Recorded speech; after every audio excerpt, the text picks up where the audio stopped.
বারংবার বিশ্বনবী বলে গেলেন আমার উম্মতের নামাজ আমার সাহাবার নামাজ। হযরতে মা আয়েশা রাদিয়াল্লাহু তাআলা আনহার উরুর উপর পাতা দিয়ে শুয়ে আছেন। বিশ্বনবী দুনিয়া থেকে যেদিন বিদায় হয়ে যাবেন প্রচন্ড মাথায় যন্ত্রণা সহ্য করতে পারে না, প্রচন্ড গায়ে ব্যথা, প্রচন্ড জ্বর। নবী বলেন আয়েশা এটা কোন সময় গো আয়েশা? বলে ইয়া রাসূলুল্লাহ এটা হলো আসরের টাইম। বলে আয়েশা আমার মাথাটা একটু মসজিদে নববীর দিকে উঁচু করে দাও। মসজিদে নববীর দিকে উঁচু করা হলো। বিশ্বনবী দৃশ্যখানা তিনি দেখলেন। দেখার পর নবী বললেন আয়েশা মাথাটা তুমি একটু নিচু করে দাও রে আয়েশা। মাথাটা নিচে হয়ে গেল। বিশ্বনবীর দয়ার নবীর দুই চোখের কোটো নিয়ে পানি গড় গড় গড় গড় করে ধরে যায়। নবীকে বলেন আয়েশা। আয়েশা বলেন ইয়া রাসূলুল্লাহ ইয়া হাবিবাল্লাহ, ও আল্লাহর রাসূল আপনার চোখে পানি কেন একটু বলুন। আল্লাহর নবী বলেন আয়েশা রে এই পানিটা আমার সুখের পানি, এটা আমার দুঃখের পানি নয় রে আয়েশা। নবী বললেন আয়েশা এই পানিটা আমার সুখের পানি। আয়েশা বললেন নবী গো চোখের পানি আমার সুখের হয় নাকি? বলে ইয়া রাসূলুল্লাহ একটু দয়া করে বলুন। আল্লাহ নবী বলেন আয়েশা আমি নবী দুনিয়ার দিকে বিদায় হয়ে যাব। আমার উম্মতি কিয়ামত পর্যন্ত নামাজ আদায় করবে, কিন্তু সেই মুসলমান নামাজ পড়ে না, সেই মুসলমান নামাজের ধার ধারে না। আল্লাহ নবী বললেন আয়েশা এই নামাজ কায়েম করতে গিয়ে তাইফের ময়দানে আমি নবী রক্ত ঝরিয়েছি, উহুদের প্রান্তে দান্দান মোবারক শহীদ করে দিয়েছি। খালি রইনা রে আয়েশা এই নামাজের জন্য আমি নবী যখন নামাজে দাঁড়িয়ে যেতাম কাফের বেঈমানেরা আমার পেছন থেকে গামছা টান দিয়ে, আমি নবী আমার গলা দিকে গামছা টান দিয়ে আমি নবী আমার জিহ্বা মোবারক পর্যন্ত বের করে দিয়েছে। বলে আয়েশা আমি নবী যখন নামাজে দাঁড়িয়ে যেতাম সেজদায় দাঁড়িয়ে যেতাম ওই আবু জেহেলের দলেরা আমার পিঠের উপর, আমি নবী আমার পিঠের উপর ভুটে উড়ে উঠের ভুড়ি চাপিয়ে দিয়েছে রে আয়েশা। খালি ওটাই নয় আয়েশা আমি নবী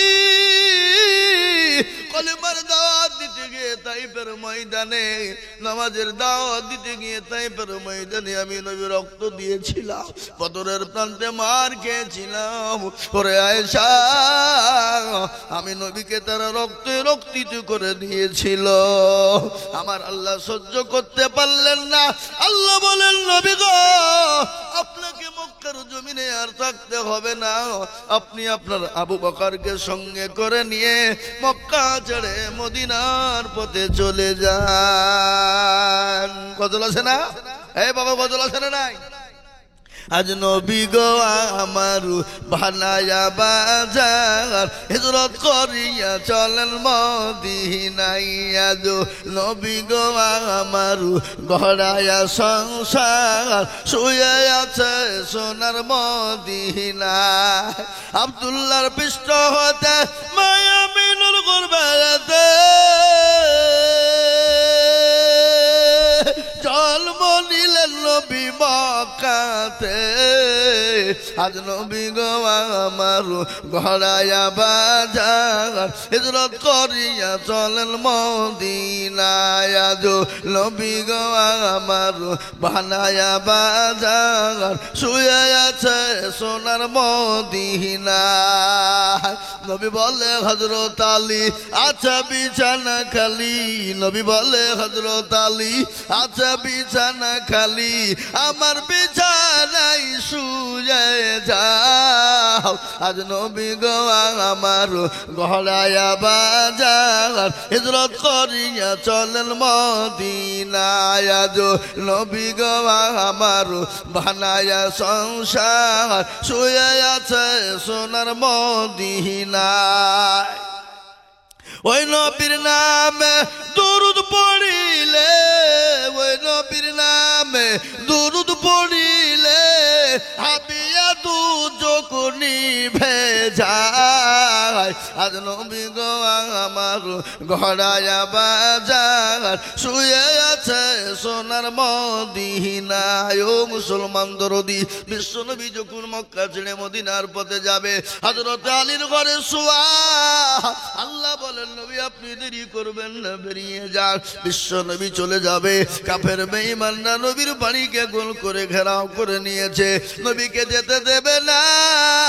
আর আমার নবী সিজদায় পড়ে আল্লাহকে বলে, আল্লাহ তুমি যে মক্কা ছেড়ে মদিনার পথে যেতে বললে, কাফের বেঈমানেরা আমার বাড়িকে গোল করে ঘেরাও করে নিয়েছে গো আল্লাহ। আল্লাহ বলে নবীজি আপনি এক মুঠো বালি তুলুন গো নবী, বালি তুলে তাশাহুদ পড়ুন, আর তাশাহুদ পড়ে কাফেরদের মাথাতে ছিটিয়ে দিন, আর কাফেরদের চোখ গলা বন্ধ করে দিব আমি আল্লাহ, আর তাদের হাতের তল দিয়ে আপনি চলে যাবে। আল্লাহ বলেন নবী আপনি বালি নিক্ষেপ করবেন। আল্লাহ কোরআনে বললেন ওয়ামা রামাইতা ইয রামাইতা ওয়ালাকিন্নাল্লাহ রামা। ওগো নবী আপনি বালি নিক্ষেপ করবেন, আর আমি আল্লাহ তাদের চোখ দুটো বন্ধ করে দেব। আল্লাহ নবী চলে গেলেন, আবু বকরকে গিয়ে বলে, আবু বকর রে, ওরে আবু বকর চল। হযরতে আবু বকর বলে লাব্বাইক সাদিক ইয়া রাসূলুল্লাহ। নবী বলেন আবু বকর তুমি কি ঘুমাও না?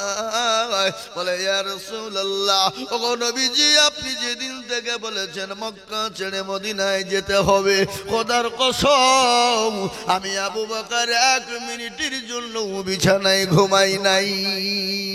সুবহানাল্লাহ বলুন। বিশ্ব নবী বলেন আবু বকর মুঠো দেরি করা হবে না, চলো যাই। আল্লাহ নবী আবু বকরকে নিয়ে চললেন। দেখেন ঘটনা, সমস্ত গাছপালা তরুলতা পাখি পশু, প্রচন্ড পাথর নিয়ে পাথর আপনার পশু পাখি গাছপালা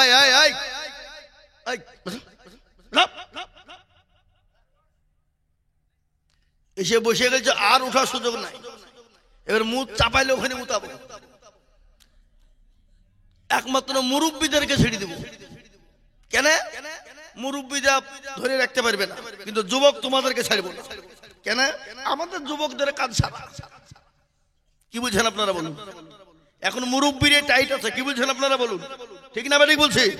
হ্যাঁ, এখন যুবকদেরকে বিয়ে করতে গেলে ভয় পাচ্ছে না, বিয়ে করবো না, বাই চান্স যদি ভাত না খায়। আর মুরব্বী বলছে তুই আর একটা লিয়াই দেখছি, কোনো ব্যাপার নাই। কেন? আমাদের যুবকরা রাত্রি 12টা 1টা 2টো 3টে পর্যন্ত মার মার মার মার মার মার মার মার ফ্রি ফায়ার পাবজি। আপনাদের দিকে চলে না নাকি? এদিকে চলে ফ্রি ফায়ার আর পাবজিতে কাজ সারা। 11টা 12টা ক্ষতি হবে, চোখ যাবে, জান যাবে, মান যাবে, হায়া যাবে, লজ্জা যাবে, ঠিক যাবে, ঘৃণা যাবে, শরম যাবে, হাট যাবে, কিডনি যাবে, জীবন যাবে, জীবনের যৌবন শেষ হয়ে যাবে রে বন্ধু। টের পাবা না, যেদিন বিয়ে করবা সেদিন বুঝবা ঠেলা। আল্লাহ কি বিপদ করেছি, কেন রাত জেগে গেম খেলেছি, জীবনের যৌবন শেষ করেছি। সেই দিন তোমাদের বউ গলা পরকিয়া ছাড়া কোনো উপায় থাকবে না। যারা গেম খেলবে তাদের বউ গলা পরকিয়া করবে, করবেই। আমি বলে দিয়ে গেলাম। মুসলমান পরকিয়া বোঝেন তো নাকি? পরকিয়া বোঝেন না? পরকিয়া মানে কি? আর ভাঙ্গে বলবো না, ভাঙ্গে বলা যাবে না। এ মুসলমান দরদি আমার ভাইয়েরা, আল্লাহ ওয়ালারা, বিশ্ব নবী আবু বকরকে নিয়ে মক্কা ছেড়ে মদিনার পথে যখন গেলেন, গাছপালা তরুলতা পাখি পশু তারা সমস্ত কান্নায় ভেঙে বলে নবী গো আমরা কি এতিম হয়ে যাব গো নবী? আল্লাহ নবী বলেন ও গাছপালা তরুলতা তোমরা এতিম নয়, আমি নবী আবার আসবো। কিন্তু আবু জেহেল তো আমাকে থাকতে দিল না। হযরত আবু বকর সিদ্দিক রাদিয়াল্লাহু তাআলা আনহু তিনি রয়াত আছে হাদিসের মধ্যে এসেছে আল্লাহ নবী রাস্তা দিয়ে যাচ্ছিলেন পাথরের ওপর দিয়ে যায় আল্লাহ নবীর পায়ের তলের পাথর গোলা তুলোর মতন নরম হয়ে যায় সুবহানাল্লাহ ও মুসলমান হযরত আবু বকর বললেন আমি নবীকে কোলে তুলে নিলাম নবী কষ্ট হচ্ছে বলে কোলে নিলাম আমি পাথরের ওপর দিয়ে যাচ্ছি আমি আবু বকর যাওয়ার কারণে আমার নবীকে কোলে তুলে নেওয়ার কারণে আমি আবু বকরের পায়ের তলের পাথরগুলো পর্যন্ত তুলোর মতন নরম হয়ে যাই মুসলমান এটা হলো আমার নবীর মুজিজা এটা হলো আমার নবীর কুদরত ও মুসলমান আল্লাহ নবী বলেন আবু বকর গো ওই দেখো বেঈমান কাফেররা পেছন থেকে তাড়া করে চলে যাই কথা আছে না সাইয়্যিদে আলম নবীজি শাহে মদিনা মদিনা যাইতে নবী হলেন রওয়ানা ওরে কাফের মক্কা বাসী নবীজিকে মারবি বলে ঘিরে বসিলি রাতারাতি চলেন নবী রাতারাতি চলেন নবী সোনার মদিনায় মদিনা যাইতে নবী হলেন রওয়ানা মদিনা যাইতে নবী হলেন রওয়ানা নবী বলে আবু বকর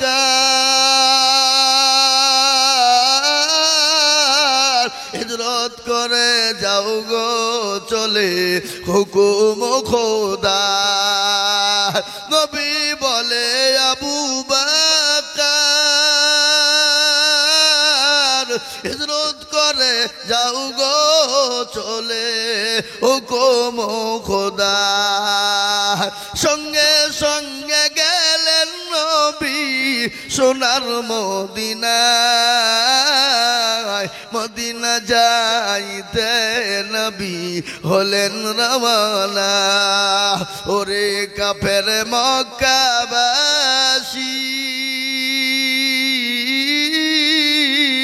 নবীজিকে মারবি বলে ঘিরে বসিলি নবীর পায়ের জুতার সমান নবীর পায়ের জুতার সমান হতে পারবি না মদিনা যাইতে নবী হলেন রওয়ানা ও মুসলমান দরদি আল্লাহ নবী বলেন আবু বকর ওই দেখো কাফেররা পেছন থেকে আসতেছে চলো আমরা গুহার ভিতরে ঢুকে যাই বিশ্ব নবী আবু বকরকে নিয়ে গুহার ভিতরে ঢুকে গেলেন আল্লাহর নবী বড় ক্লান্ত চলতে পারে না নবীকে নবী বললেন আবু বকর গো একটু তোমার উরুটা বিছিয়ে দাও আমি একটু আরাম করি গো আবু বকর বিশ্ব নবী আবু বকরের উপর মাথা দিয়ে ঘুমিয়ে গেলেন সিদ্ধ চতুর্দিকে গর্ত দেশে গর্ত ছিল হযরতে আবু বকরের পায়ের পাগড়ি মাথার পাগড়ি গলা খুললেন খোলার পর চতুর্দিকে ছিঁড়ে ছিঁড়ে গর্তগুলো বন্ধ করে দেওয়া হলো কিন্তু একটা গর্ত কোনো রকম করে বন্ধ করা গেল না বিশ্ব নবী বলেন আবু বকর বললেন কি করব নিজের পায়ের গোড়ালি দিয়ে গর্তটাকে বন্ধ করে দিলেন ও মুসলমান দরুদি শুনেলেন ওই গর্তের ভিতরে বিষাক্ত জিনিস ছিল রে বাবা আবু বকরের পায়ের উপর দংশন করে দিল আবু বকরের গোটা শরীরটা নীল বর্ণ হয়ে গেল বিষ জর্জরিত হয়ে গেল আবু বকর জর্জর করে চোখ দিয়ে পানি ঝরে যায় বিশ্ব নবী কিন্তু চেতন হয়ে গেল নবী বলেন আবু বকর রে তোমার কে বাড়ির কথা মনে পড়ে গেছে বিবি বাচ্চার কথা মনে পড়ে গেছে বলে ইয়া রাসূলুল্লাহ খোদার কসম করে বলি গো নবী আপনার জন্য আমার জীবনটা কুরবানি হয়ে যায় ওগো রাসূলুল্লাহ আমার মা বাপের কথা মনে পড়েনি, বিবি বাচ্চার কথা মনে পড়েনি, আমার গ্রামের মানুষের কথা মনে পড়েনি। তুমি কান্না করো কেন আবু বকর? বলে নবী গো, এই গর্তের ভিতরে না জানি কি বিষাক্ত জিনিস ছিল, আমার পায়ের ওপর দংশন করে দিয়েছে গো নবী। আল্লাহ নবী বলেন আবু বকর তুমি আমাকে কেন ডাকলে না? বলে ইয়া রাসূলুল্লাহ আপনি আরাম করছেন, আমি আবু বকর আপনাকে কি করে ডাকবো? আর আমি যদি ডেকে ফেলি কিয়ামতের দিন আল্লাহ বলবে আবু বকর রে, আমার নবীর থেকে তোর জীবনের না কিনু দাম ছিল। ও মুসলমানেরা, ভালোবাসা কাকে বলে? হাদিসের মধ্যে এসেছে নবী বলেন লা ইউমিনু আহাদুকুম হাত্তা আকুনা আহাব্বা ইলাইহি মিন ওয়ালিদিহি ওয়া ওয়ালাদিহি ওয়ান নাসি আজমাইন। ওই ব্যক্তি সবথেকে ঈমানদার যে তার বিবি বাচ্চা জমি গাড়ি বাড়ি ধন সম্পদের থেকে আল্লাহ তার রাসূলকে জীবনের থেকে বেশি ভালোবাসে। মুসলমান সাহাবারা প্রিয় নবীর জন্য জীবন দিত, তারা প্রস্তুত। জোরে বলুন ঠিক না বেঠিক? জোরে বলুন ঠিক না বেঠিক? আজকে আমি আপনাদেরকে বলি সেই মোতাবেক প্যারা নবী সাল্লাল্লাহু আলাইহি ওয়াসাল্লামের বিবি মা আয়েশা একদিন আল্লাহ রাসূলকে বলছেন কি জানেন? ইয়া রাসূলুল্লাহ মজা কি আচ্ছা বলুন তো, স্বামী স্ত্রীর মধ্যে ঠাট্টা মজা কি চলে না চলে না? এ কথা বলেন না কেন? চলে না চলে না? জায়েজ না না জায়েজ? ঠাট্টা মজা কি করা চলবে? ইয়ার কি করা চলবে? আপনি আপনার বিবিকে আদর দিয়ে ডাকতে পারেন, যা নাম আছে বিভিন্ন রকমের মধুর সুর দিয়ে আপনি ডাকতে পারেন, এটা সুন্নত, এটা সুন্নত। বিবিকে মহব্বত দিয়ে ডাকবেন, আল্লাহর আরশ পর্যন্ত খুশি হয়ে যাবে। জোরে বলুন সুবহানাল্লাহ। আর যারা মা বাপের কথা শুনে বিবিকে মারবে তারা হলো কি এক নম্বরের বদমাইশ। মাকেও মারা যাবে না, বউকেও মারা যাবে না। ম্যানেজ করা শিখতে হবে। ম্যানেজ বুঝেন? ম্যানেজ কাকে বলে? স্বামী স্ত্রী মা শাশুড়ি বয়ে ঝগড়া হয়েছে, কি হয়েছে? শাশুড়ি বয়ে ঝগড়া হয়েছে, আপনার বউকে আপনি বলবেন যে শোনো ঝামেলা করো না, মারামারি করো না, আমি তোমাকে মায়ের সামনে আচ্ছাই করে বলবো, তুমি মুচকি মুচকি হেসে চলে যাবা। একে বলে ম্যানেজ। কি বুঝলেন? বুঝলেন না? একে বলে ম্যানেজ। আপনার মা মনে বলছে হ্যাঁ ছোট লোকের বেটিকে দিচ্ছে, বুঝতে পারলেন না? ছোট লোকের বেটিকে দিচ্ছে, কিন্তু বিবি মুচকি মুচকি হাসছে, আমার স্বামী আমাকে মুচকি বলছে, ওপর ওপর বলছে, ভিতর ভিতর নয়। একে ম্যানেজ বলা হয়। কিন্তু আপনি বইয়ের কোথায় মায়ের কোথায় বুকে মারবেন, আর বইয়ের কোথায় এসে মাকে রাগ ঝাড়বেন? ইসলাম এটা বলে? ইসলাম এটা বলেনি। আল্লাহ নবী মা আয়েশা রাদিয়াল্লাহু তাআলা আনহা ঠাট্টা মজা কি চলছেন, ইতিমধ্যে আয়েশা রাদিয়াল্লাহু তাআলা আনহা বললেন ইয়া রাসূলুল্লাহ সব থেকে নেকি কার বেশি? দেখবেন মেয়েদের সামনে তার মা বাপ ভাইয়ের নাম করবেন, খুব খুশি, আপনাকে আদর করে যত্ন করে খাওয়াবে। কি বলছেন আপনারা বলুন? এই খাওয়াবে না খাওয়াবে না?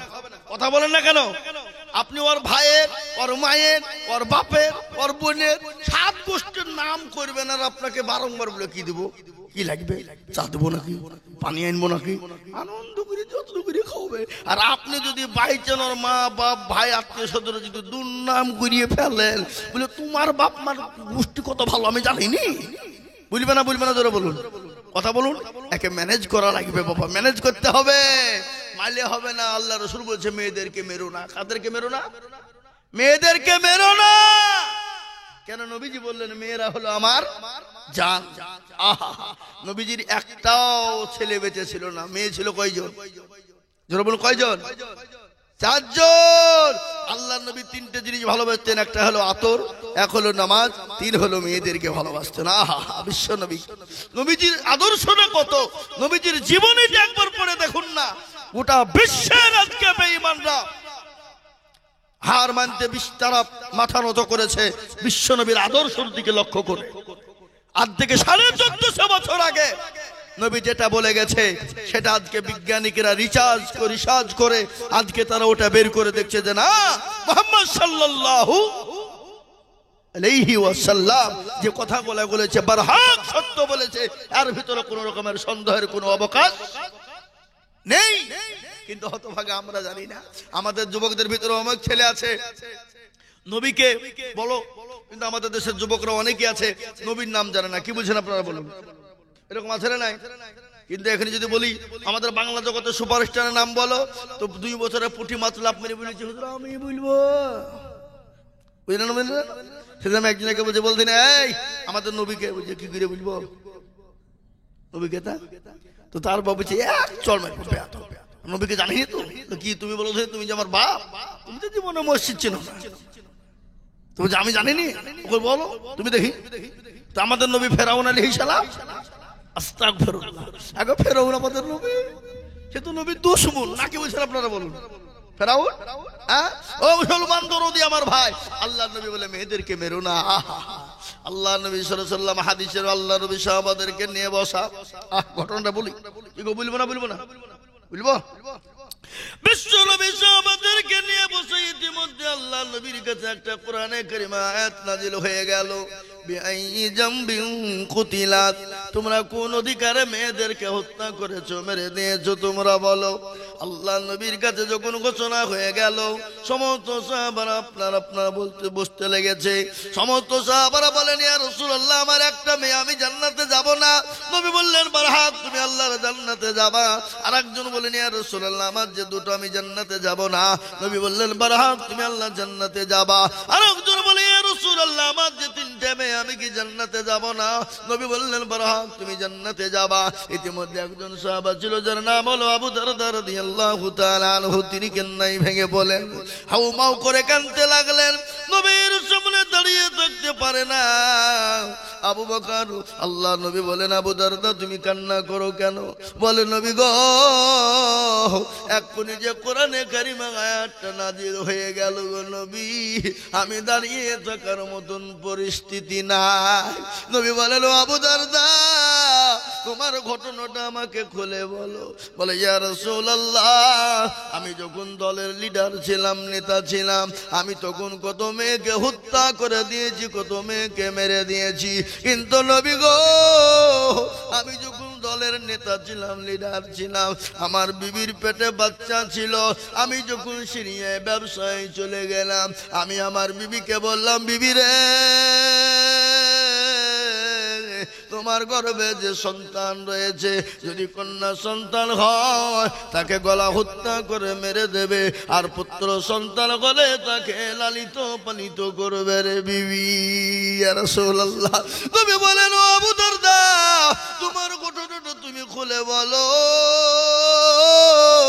বলে নবী গো আমি চলে গেলাম ব্যবসায় সিরিয়ায়, 1-2 বছর পরে বাড়ি ফিরে এলাম। আমার বিবির পেটে বাচ্চা, আমার বিবির পেটে যখন বাচ্চা ছিল আমি তুই চলে গেলাম। কিছুদিন পরে আমার বিবির বাচ্চা দুনিয়ার জমিনে ভূমিষ্ঠ হয়ে গেল, আমার মেয়ে হয়েছিল। কিন্তু নবী গো আমি যখন বাড়ি চলে এলাম, আবু দারদার বিবি বাচ্চা ভূমিষ্ঠ হতে দেখি কান্নাই ভেঙে পড়লো। তার মা ডাক দিয়ে বলে বিটি রে তুই কান্না করিস কেন মা? বলে মা গো আমার স্বামী বলেছে ও বিবি বিটি শোন, ও বিবি শোনো, তোমার যদি কন্যা সন্তান হয় তাকে মেরে দিবে, আর পুত্র সন্তান হলে তাকে তুমি রেখে দেবে। কি করবো মা? বিটিকে ডাক দিয়ে বলে ও মা শোনো, তোমার স্বামীকে বলবা আল্লাহ তার কন্যা সন্তান দিয়েছিল, মারা গেছে, আমার বাড়িতে লালিত পালিত হবে। আমি কোনোদিন তোমার স্বামীকে বলবো না, আমি কোনোদিন জানাবো না। বিটিরে তুমিও তোমার স্বামীকে কোনোদিন তুমি বলবে না। 2-3 বছর হয়ে গেল, ব্যবসা থেকে ফিরে এলেন, আবু দারদার বিবিও বাড়ি চলে গেলেন। বাড়ি যাওয়ার পর স্বামী স্ত্রী আলিঙ্গন হলো, মিলন হলো, মহব্বত ভালোবাসা প্রেম প্রীতি হয়ে গেল। সঙ্গে সঙ্গে আবু দারদা বলে বিবি রে বলো তোমার কি সন্তান দিয়েছিল? বলে স্বামী গো এমন একটা সন্তান হয়েছিল গো স্বামী, মুখেও বলা যাবে না। বলে কি হয়েছে?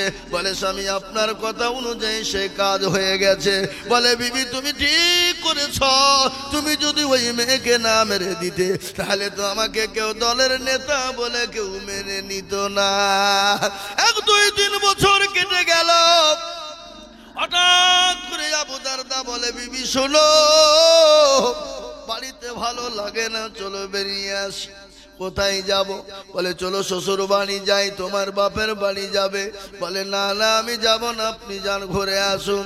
হযরতে আবু দারদা শ্বশুর বাড়িতে গিয়ে বসেছে বাবা, আনন্দ করে। বড় লম্বা কাহিনী আমি সংক্ষিপ্ত আপনাদেরকে শোনাচ্ছি। বাপরে, আবু দারদা গিয়ে ঘরের ভেতরে বসা, আর ওই 2-3 বছরের বাচ্চা মেয়েটা টুকটুক করে আসে, আর আপনার নজর করে টুকি মারে আর পালিয়ে যায়। দেখবেন বাড়িতে কুটুম গেলে ছোট ছোট বাচ্চারা টুকি মারে আর পালায়। কি পালায় না? ধরে বলুন, পালায় না গো? এই পালায় না?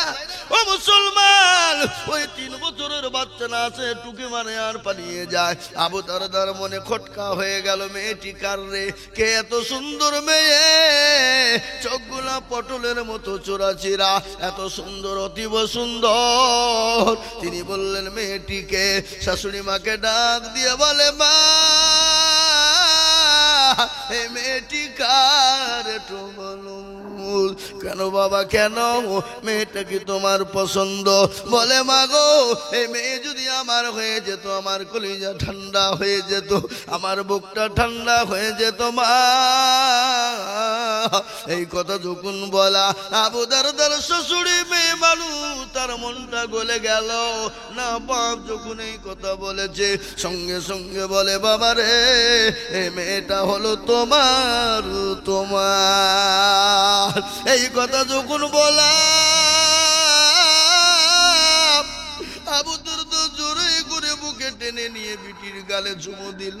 বিটিকে আদর করে যত্ন করে আপনার মাকে ডাক দিয়ে শাশুড়িকে বলে, মা ছেলেটা সাজিয়ে দিন, আমি মেয়েটাকে নিয়ে যাই, আমি তার মার কলিজাটা ঠান্ডা করে দিই, আমি তার মায়ের কোলে তুলে দিব। এই বলে যখন সাজিয়ে নিয়ে গেল, নিয়ে যেতে যেতে যেতে মরুভূমির প্রান্তে যখন হয়ে গেল, শয়তান আবু দারদাকে বলে, আবু দারদা তুই তো দলের নেতা, তুই তো দলের লিডার, কত মেয়েকে হত্যা করে দিয়েছি, আর এই মেয়ে যদি তুই বাড়ি নিয়ে যা,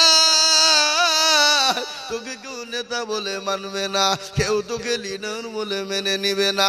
ওরে আবু দারদা, এই মেয়ে নিয়ে তুই খবরদার খবরদার যাবি না।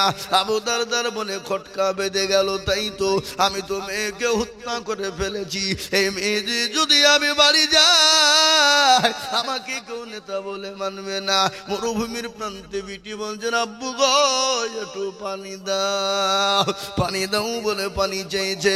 সঙ্গে সঙ্গে আবু দারদা বলে, বিটি তুমি তো পানির ব্যবস্থা করে দিছি। মরুভূমির প্রান্তে পানির ব্যবস্থা শুরু করে দিয়েছে। আবু দারদা কত যখন করে ফেলেছে, বিটিকে ডাক দিয়ে বলে, মা রে মা, পানি খাবি? আয় চলে আয়। পানি খাওয়ার জন্য বিটি ছুটে আসে, বাপের মুখ খানা জায়গা নিজের জামাখানা দিয়ে এরকম করে মুছিয়ে বলে, আব্বা গো আমি এত কষ্টের পানি খাবো না, আপনি আমাকে বাড়ি নিয়ে চলুন, আমি আমার মায়ের হাতের পানি খাবো গো মা। আব্বা আপনি আমাকে নিয়ে চলুন, আমি এত কষ্টের পানি আমার প্রয়োজন নাই। আবু দারদা বলে, বিটি পানি বলেছ, পানি তোমার জন্য ব্যবস্থা করেছিলে মা, তুমি পানি নাও। হযরতে আবু দারদার বিটি যখন পানি খাওয়ার জন্য এসেছে বাবা, পেছন থেকে আবু দারদা বিটিকে এমন করে ধাক্কা মেরে গর্তের মধ্যে যখন ফেলে দিয়ে পানি দিয়ে চাপা দিতে যায়, বিটি ডাক দিয়ে বলে, আব্বু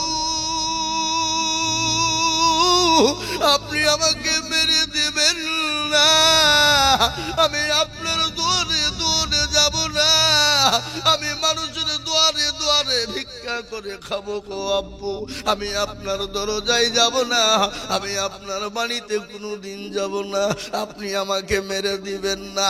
আবু দারদার নিশান পা আপনার বুকের উপর পাথর তুলেছে, বিটির মুখের উপর মারবে, আর বিটি করে জোরে মিনতি করে, আপনি আমাকে মেরে দেবেন না, আমাকে হত্যা করে দেবেন না, আমি আপনার জীবনও কোনোদিন পরিচয় দিব না, আমি নগরে নগরে ভিক্ষা করে খাবো গো আব্বা, কিন্তু আমি আপনার দরজায় কোনোদিন যাব না, আপনি আমাকে মেরে দেবেন না।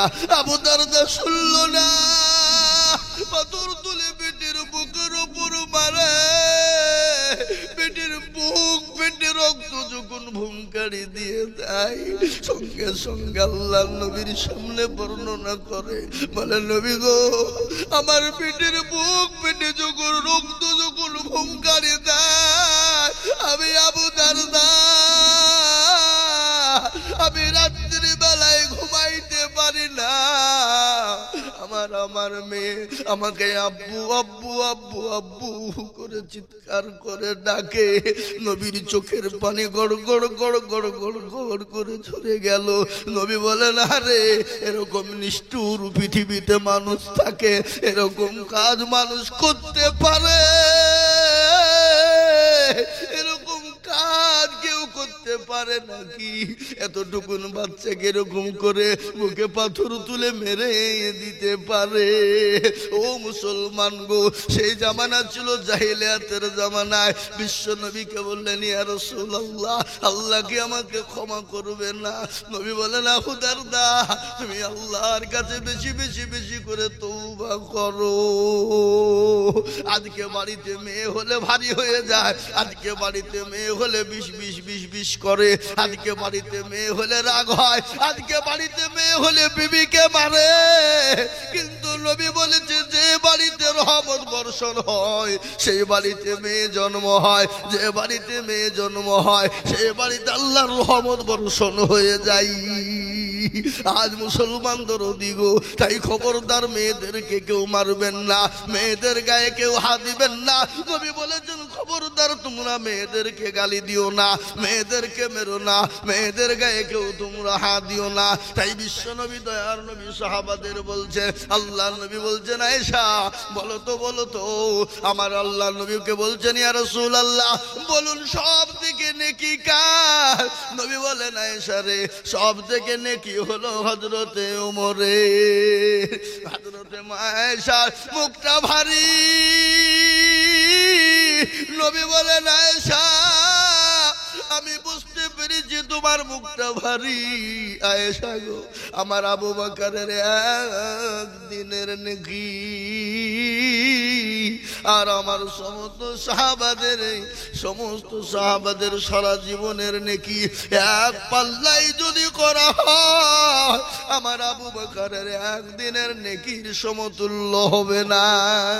জোরে বলো সুবহানাল্লাহ, জোরে বলো সুবহানাল্লাহ। আল্লাহ নবীর কটা বিবাহ হয়েছিল? জোরে বলুন কয়টা? কয়টা? জোরে বলুন কয়টা? 11। কিন্তু নবীজি 11টা বিয়েকে নিজের ইচ্ছায় করেছেন? কথা বলেন। নবী নিজের ইচ্ছায় 11টা বিবাহ করেন না। প্রথমে হযরতে খাদিজার সঙ্গে বিবাহ হয়েছিল। নবীর বয়স ছিল তখন 25, হযরতে মা খাদিজার বয়স ছিল তখন 40। যতদিন খাদিজা বেঁচে ছিলেন ততদিন নবীজি দ্বিতীয় বিবাহ করেননি। দ্বিতীয় বিবাহ করেছেন খাদিজার মরার পরে। দ্বিতীয় বিবাহ হয়েছিলেন মা আয়েশা রাদিয়াল্লাহু তাআলা আনহার সঙ্গে। কিন্তু নবী নিজে ইচ্ছাই করেনি। হযরতে জিবরিল আলাইহিস সালাম আল্লাহ নবীর কাছে বিয়ের প্রস্তাব নিয়ে এলেন। আল্লাহ নবীকে বললেন, নবী গো, বলুন তো এই মেয়েটি আপনার পছন্দ কিনা? নবী বলেন, ও জিবরাইল, আমি এই মহিলাটাকে স্বপ্নে 3 বার দেখেছি। জোরে বলুন সুবহানাল্লাহ। আল্লাহ নবী বলেন, জিবরাইল তুমি যদি ঘটক হও আর আল্লাহ যদি হয় কাজী, আমি মুহাম্মদ রাজি। সুবহানাল্লাহ বলুন। ও মুসলমান দরদি, তাই আমি আপনাদেরকে বলবো, বাপ কদিনের দুনিয়া, কবে আছি, কখন চলে যাব, কেন কাকে মারবো, কাকে গাল দেব, কার গায়ে হাত দিব, কিসের রাজনীতি, কিসের পাড়াপাড়ি, কিসের হানাহানি, কেন বাপরে বাপ? আজকে আমাদের ভিতরে মসজিদ নিয়ে রাজনীতি, জলসা নিয়ে রাজনীতি, মসজিদ মাদ্রাসা নিয়ে রাজনীতি। আজকে কেন রাজনীতি করব? আজ আমি আপনাদের অনুরোধ করে যাই, বাপ এই রাজনীতিকে কেন্দ্র করে আপনারা দেশের সঙ্গে, পাড়ার সঙ্গে, বাড়ির সঙ্গে, পাড়াপাড়ির সঙ্গে মারামারি নয় রে বাবা। কেন নয়? কেউ আপনি যদি মারা যায়, আপনার নেতা, এমপি, এমএলএ, মন্ত্রী, সভাপতি, তারা কোনোদিন আপনাকে মাটি দিতে আসবে না। আপনি যাদেরকে মারবেন তারাই আপনার কবর খুঁড়বে, তারাই আপনাকে কাঁধে করে নিয়ে যাবে, তারাই আপনাকে গোসল দিবে, তারাই আপনাকে গোসল গোসল দিয়ে কবরস্থানে পৌঁছে দেবে। নেতা মন্ত্রী এমএলএ কখনো আসবে না। আজকে রাজনীতি নিয়ে মারামারি করবেন না। কবর তো প্রতিদিন ডাকে। নবীজি আমার বললেন, আমার উম্মতি যদি জানতো কবর কোন জায়গা, মানুষ মরে গেলে কোনোদিন জীবনও কোনোদিন মানুষকে কবরে রাখতো না। আর কবর তো প্রতিদিন ডাকে, ডাকে না? এই ভাই জোরে বলুন, ডাকে না? আল্লাহু আকবার। প্রতিদিন ডাকে কবর। তার ভরসায় আছো রে মন, কিসের এত আশা? এত সাদের বাড়ি তোমার ভেঙে যাবে বাসা। ও তোর গনা যৌবন পুরাইয়া যাবে, যৌবনে লাগবে ভাটি। ওই যে ডাকিতেছে তোমায় কবরের মাটি, ওই যে ডাকিতেছে তোমায় কবরের মাটি। সন্ধ্যার আগে যেদিন ডুবিবে বেলা, এক পলকে ভেঙ্গে যাবে তোমায় রঙ্গের মেলা।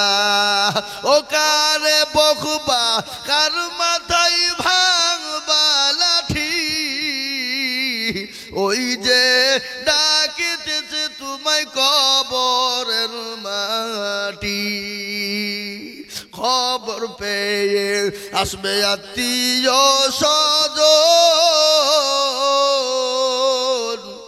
তোমার চারিপাশে পয়সা তারা ওগো করিবে কান্দন। ও তোমায় সাজাইয়া দিবে মনের মতো কি সুন্দর পরিপাটি। ওই যে ডাকিতেছে তোমায় কবরের মাটি। কবর তো প্রতিদিন ডাকে। আর ওই কবর অনেকের মা চলে গেছে, বাপ চলে গেছে। আপনাকেও চলে যেতে হবে, আমাকেও চলে যেতে হবে। ওই কবরে যাদের মা চলে গেছে, বাপ চলে গেছে, তা তো উপাকেরই নাই, তাকিয়ে দেখে। অনেকের ভাই চলে গেছে, অনেকের ছেলে মেয়ে বিবি বাচ্চা চলে গেছে। আজকে কবর বড় কঠিন। ওই কবরের ঘর তৈরি করার জন্যে, ওই কবরকে সুন্দর তৈরি করার জন্যে আমি আজকে আপনাদের ডুমুরতলার মাটির মুসলমানদের কাছে একটু হাত পেতে দেবো রে বাবা। আজকে আমি আইজুল হক সারা পশ্চিম বাংলা নয়, আসাম, ত্রিপুরা, মেঘালয়, মণিপুর, উড়িষ্যা, বিহার, ঝাড়খণ্ড, পশ্চিম বাংলা, বাংলাদেশ পর্যন্ত আমি লাখ লাখ লাখ লাখ লাখ লাখ টাকা করে চাই আজকে গোরস্থানের উন্নতি কল্পে জালসা। আজ আমি আপনাদেরকে বলবো বা বহু টাকা বহু দিকে চলে যায়। এই ভাই, একটু বসেন বসেন, একজন উঠবেন না। বহু টাকা বহু দিকে চলে যায়, বেবি বাচ্চার পেছনে, ছেলে মেয়ের পেছনে চলে যায়। আজ গোরস্থানে অনেকের মা চলে গেছে, বাপ চলে গেছে, আমিও চলে যাব, আপনিও চলে যাবেন। কেউ দুনিয়ার জমিনে থাকবে না। নবী বলেছেন আউয়ালু মানাজিল মানজিলুল কবর, তোমার সর্বপ্রথম ঘর হলো কবর। ওই ঘরকে তৈরি করার জন্য আমি আপনাদের কাছে একটু হাত পেতে দেব। আমি আজিজুল হক সারা পশ্চিম বাংলায় লাখ লাখ টাকা করে বলি। আজ আমি ডুমুরতলার মাটিতে লাখ লাখ টাকা করে বলবো না। ওই গোরস্থানকে তৈরি করার জন্য, ওই গোরস্থানের মাটিকে জিন্দা করার জন্য, নিজের ঘরটাকে সুন্দর বানানোর জন্য, নিজের মা বাপ কবরে চলে গেছে, মা বাপের জন্য, গোরস্থানের জন্য আমি আপনাদের কাছে 10,000, 20,000, 50,000 টাকা চাইতে আসেনি। আমি আপনাদের কাছে 10 জন দরদিকে বলবো, বাপ বহু টাকা বহু দিকে চলে গেল, বেবি বাচ্চা ছেলে মেয়ের পিছনে চলে গেল, আত্মীয় স্বজন বন্ধু বান্ধবের পিছনে চলে গেল। ওই গোরস্থান তৈরি করার জন্য আমি আপনাদের কাছে মাত্র 5টা করে 1000 টাকা দেখবো। বাপ আজকে কারা আছেন গো? আল্লাহু আকবার। ওই গোরস্থান তৈরি কারণেওয়ালা মাত্র 10 জন ভাগ্যবান বলুন হুজুর গো। আমার কাছে জান আছে কিন্তু মাল নাই। আমি পরে অল্প অল্প অল্প অল্প অল্প করে দিয়ে আমি 5,000 টাকা শোধ করে দেব। তাই একবার তাকবীর দেব, আর তাকবীর দেওয়ার সঙ্গে সঙ্গে 10 জন দরদি হাত উঁচু করে বলবেন হুজুর গো আমার কাছে জান আছে কিন্তু মাল নাই। ওই গোরস্থান আমার মা কবরে কবরে শুয়ে আছে, আমার বাপ শুয়ে আছে, আমিও কখন চলে যাব। ওই মা বাপের কবরের জন্য আমি 5,000 টাকা দিব ইনশাআল্লাহ। এই মজলিসের ভিতরে সর্বপ্রথম হাতটা উঁচু করে দিয়ে বলবেন আমি একবার তাকবীর দেব, আর তাকবীর দেওয়ার সঙ্গে সঙ্গে 5,000 ধরে বলি নারে তাকবীর। ইনশাআল্লাহ এই মজলিসের ভিতরে সর্বপ্রথম 5,000 টাকার দাতা। আমি জানি ডুমরতলার মাটিতে 10,000 20,000 টাকা দেওয়া লোক আছে, কিন্তু 10,000 20,000 নয় রে বা, ওই গোরস্থানটা আসল ঘর রে বাবা, ওই কবরস্থানটা আসল ঘর। আল্লাহ কোরআনে বলেছে আইয়ুহাল্লাযীনা আমানু কু আনফুসাকুম ওয়া আহলিকুম নার, ও ঈমানদার নিজে বাঁচো, সন্তানাদিদেরকে বাঁচাও, বিবি বাচ্চাদেরকে বাঁচাও, গ্রামবাসীকে বাঁচাও। কোথা থেকে বাঁচাবা? ওই জাহান্নামের জ্বলন্ত আগুন থেকে বাঁচিয়ে না। তাই মুসলমান দরদি, একজন দরদি এই ডুমরতলার মাটিতে সর্বপ্রথম 5,000 টাকা। সুবহানাল্লাহ। দেখলেন হাফেজ সাহেব উনি বলছেন আমার নানা নানি দাদা দাদির নামে আমি 5,000 টাকা দেব। আল্লাহুম্মা আমিন। জোরে বলেন নারে তাকবীর। এই দেখেন আমার ভাইজান, আল্লাহুম্মা আমিন। আসুন, আব্বা মারা গেছে। যোগ্য বাপের যোগ্য ছেলে মিলন গো ছিল, এ বাপেরও কথা গো ছেলের মনে হয়ে গেল। আহারে দরদের বাপ আছে কবরেতে, উদ্ধারিয়া নিও তুমি ছেলের দানেতে। এরকম ছেলে যদি আরো গো হইত, এ বাপেরও কথা গো ছেলের মনে পড়ে যেত। কিবা দোয়া করি তার বাপেরও কারণ, বাপকে কবরেতে দিও সুখের জীবন। আল্লাহুম্মা আমিন। দেখেন হাফেজ সাহেব দাদু দাদি নানা নানি নেমে দিয়েছে। আল্লাহর পেয়ারা বান্দা হাফেজ সাহেব ছিল, দাদা দাদি নানা নানির নামে 5,000 দিল। আরে দরুদের লাতি এখানে হাজির, 5,000 দিল। দেখো দাদু দাদি নানা নানির খাতির আরো দোয়া করি আমি, করি গো মিনতি, দিও গো চতুর্দিক দিয়ে দিও গো উন্নতি। আল্লাহুম্মা আমিন। এই দেখেন 2 নম্বর 5,000 হয়ে গেল। আমি আপনাদের কাছে 3 নম্বরে 5,000 টাকা দেখতে চাই। বাপ ও ডুমরতলার মুসলমান, অনেকের বাপ চলে গেছে, মা চলে গেছে, আজকে তুমি গাড়ি বাড়ি টাকা পয়সা দিয়ে চলে গেছে রে বাপ। ওই মায়ের জন্য, বাপের জন্য এমন কোন দরদের সন্তান নাই, এমন কোন দরদি ছেলে নাই। আল্লাহু আকবার। 3 নম্বরে 5,000 টাকা দিয়ে বলবেন হুজুর গো আমার কাছে জান আছে আল্লাহ, আমি পরে অল্প অল্প করে দিয়ে দিয়ে শোধ করে দেব। তাই মাত্র 3 নম্বরে 5,000 টাকার দাতা একটা ইনশাআল্লাহ। ও মুসলমান, আল্লাহ রাস্তায় দিলে কোনোদিন কমে যাবে না, আল্লাহ রাস্তায় দিলে আল্লাহ বানিয়ে দেবে রে বাবা। তাই আমি আপনাদের ডুমরতলার মাটিতে দেখতে চাই ওই গোরস্থানকে তৈরি করার জন্য।